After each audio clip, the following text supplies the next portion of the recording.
SVV TV. Hei, hei! Šeit jaunā, krāsainā un idejām pilnā SVV TV veidotāja grupa. Vakardien bija otrais šī gada svecīšu vakars. Kas gan viņā tik īpašs? Paskatīsimies! Otrais svecīšu vakars norisinājās ar pašu SVV audzēkņu rokām taisīto labirintu. Pasākums iesākās ar dziesmu no jaunizveidotā ansambļa, bet vēlāk ansamblim pievienojās pārējie. Pēc pāris dziesmām un lasījumiem visi aizdedzināja svecītes un devās labirintā, lai centrā izveidotajā krustā varētu novietot svecītes. Kad visi bija izgājuši ārā no labirinta, Saulgrezēna savienoja rokas un nodeva saviem blakusstāvētājiem savas labās domas, tajā pašā laikā dziedot dziesmu par piena ceļu. Nobeigumā visi dziedāja vakardziesmu, un tie, kas vēlējās, izmantoja iespēju nofotografēties pie svecīšu gaismā mirgojošā krusta.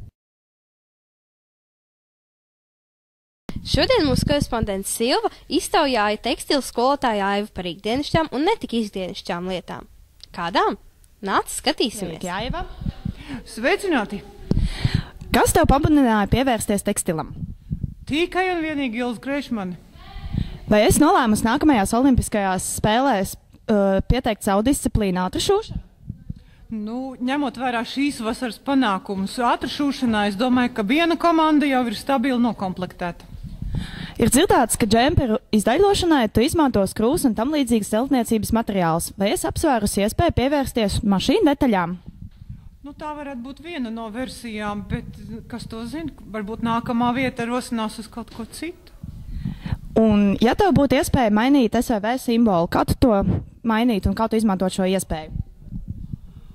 Es ļautu skolāniem izvērsties un izveidot katram savu SVV simbolu, bet nepazaudējot kopīgo jēgu. Un ko tu gribētu novēlēt SVV TV skatītājiem? Apburošu vasaru, zibenīgu, sarkanu, krāsainu, neiespējami interesantu. Paldies tev, Aiva! Bija prieks jūs redzēt!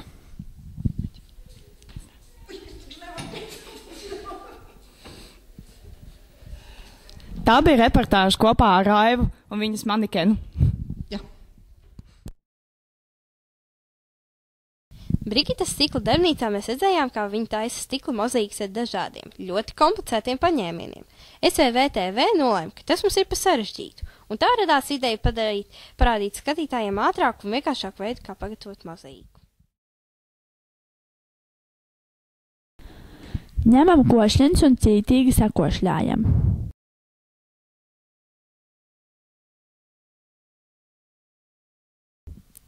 Izņemam tās no mutes un staipot izveidojam četrstūra formu. Salasam akmentiņus un stikliņus pie mājas dārziņā. Saspraužam tos košļiņu četrstūrī.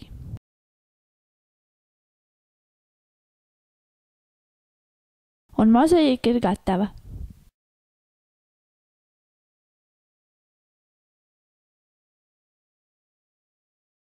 Mēs SVV TV sākam sižeta sēriju ar nosaukumu SVV TV dzīvnieku planēta. Šodien piedāvājam ieskatu istabiņā, kurā mitinās 5 zēnu sugas, kuras ir uz izušanas sliekšņa. Šeit mēs redzam sugu gunārus sliņķus. Jūsu priekšā ir jurģus rupucānus. Šī suga ir ventus kaķus.